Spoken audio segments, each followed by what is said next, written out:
दोस्तों, मुसीबतें हमारी ज़िंदगी की एक सच्चाई हैं। कोई इस बात को समझ लेता है तो कोई पूरी ज़िंदगी इसका रोना रोता रहता है। ज़िंदगी के हर मोड़ पर हमारा सामना मुसीबतों से होता है। इसके बिना ज़िंदगी की कल्पना नहीं की जा सकती, सोच ही नहीं सकते इसके बिना।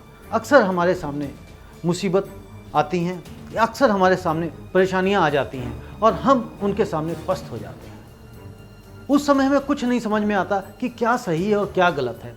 हर व्यक्ति का परिस्थितियों का देखने का नज़रिया अलग अलग होता है। कई बार हमारी ज़िंदगी में मुसीबतों का पहाड़ टूट पड़ता है। उस कठिन समय में कुछ लोग टूट जाते हैं तो कुछ संभल जाते हैं। मनोविज्ञान के अनुसार इंसान किसी भी प्रॉब्लम को, किसी भी समस्या को दो तरीके से देखता है। पहला इंसान जो सिर्फ और सिर्फ उसका फोकस प्रॉब्लम पे होता है, और दूसरा इंसान जो संभल जाता है, उसका फोकस जो है वो होता है प्रॉब्लम के सॉल्यूशन पे। जो इंसान प्रॉब्लम पे फोकस करते हैं कि ये तो ये हो गया, ऐसे हो गया, इसमें ये प्रॉब्लम है, वो इंसान ढेर हो जाते हैं, वो आगे नहीं बढ़ पाते हैं। और जो दूसरे तरह के इंसान जो सॉल्यूशन पे फोकस करते हैं कि इसका क्या हल हो सकता है, इससे मैं कैसे बाहर निकल सकता हूँ, वो जो डट के मुसीबत का सामना करते हैं, वो उस मुसीबत से पार हो जाते हैं और आगे बढ़ जाते हैं। दोस्तों, मैं आपको एक किस्सा सुनाता हूँ एक महान इंसान का। आप सब ने नेपोलियन बोनापार्ट का नाम अवश्य सुना होगा। जी हाँ, वही नेपोलियन बोनापार्ट जो फ्रांस के एक महान, निडर और साहसी शासक थे, जिनके जीवन में असंभव नाम का कोई शब्द नहीं था। इतिहास में नेपोलियन को विश्व के सबसे महान और अजेय सेनापतियों में एक गिना जाता है। वह इतिहास के सबसे महान विजेताओं में से माने जाते थे। उनके सामने कोई रुक नहीं पाता था। नेपोलियन अक्सर जोखिम भरे काम किया करते थे। एक बार उन्होंने अल्पस पर्वत को पार करने का ऐलान किया और अपनी सेना के साथ चल पड़े। सामने एक विशाल और गगनचुंबी पहाड़ खड़ा था, जिस पर चढ़ाई करना असंभव था। उनकी सेना में अचानक हलचल की स्थिति पैदा हो गई। सब भागे कि भाई ये इस पर कैसे चढ़ाई करेंगे। फिर भी उन्होंने अपनी सेना को चढ़ाई का आदेश दिया। पास में एक बुजुर्ग महिला खड़ी थी। जैसे ही उसने ये सुना, वो उनके पास आकर बोली, क्यों मरना चाहते हो?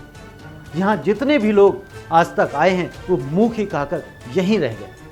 अगर आपको अपनी ज़िंदगी से प्यार है तो वापस चले जाओ। उस औरत की बात सुनकर नेपोलियन नाराज होने की बजाय प्रेरित हो गए और झट से उन्होंने हीरो का हार उतारकर उस बुजुर्ग महिला को पहना दिया और फिर बोले, आपने मेरा उत्साह दोगुना कर दिया और मुझे प्रेरित किया है, लेकिन अगर मैं जिंदा बचा तो आप मेरी जय जयकार अवश्य करना। उस औरत ने नेपोलियन की बात सुनकर कहा, तुम पहले इंसान हो जो मेरी बात सुनकर हताश और निराश नहीं हुए। जो करने या मरने और मुसीबतों का सामना करने का इरादा रखते हैं, वे लोग कभी नहीं हारते। ऐसा नहीं दोस्तों कि मुसीबतें हम जैसे साधारण लोगों के सामने ही आती हैं। भगवान राम के सामने भी मुसीबतें आईं। विवाह के बाद वनवास की मुसीबत, उन्होंने सभी मुसीबतों का सामना आदर्श तरीके से किया, तभी वो मर्यादा पुरुषोत्तम राम कहलाए। दोस्तों, मुसीबतों से लड़ना,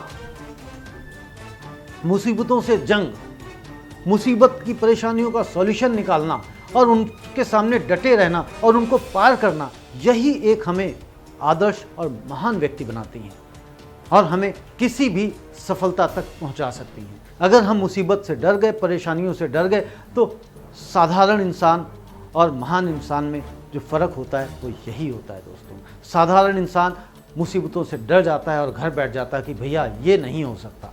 तो दोस्तों, मुसीबतें आएंगी, बट उन मुसीबतों का आपको डट के सामना करना चाहिए और उनको पार निकलना चाहिए। ऐसी कोई भी मुसीबत नहीं बनी है जिससे आप पार ना जा सकें। ईश्वर ने ऐसी कोई मुसीबत आपके रास्ते में नहीं दी है, ऐसा कोई भी पहाड़ आपके रास्ते में नहीं दिया है जिसको आप पार नहीं कर सकते हो। अगर ईश्वर ने मुसीबतें आपके रास्ते में दी हैं तो शायद वो आपको चेक करना चाहता है और आपको मजबूत बनाना चाहता है, कठोर बनाना चाहता है, ताकि जब आप बुलंदियों पर पहुँचें तो वहाँ की ऊँचाई देख के आप घबराएं नहीं, परेशान ना हों।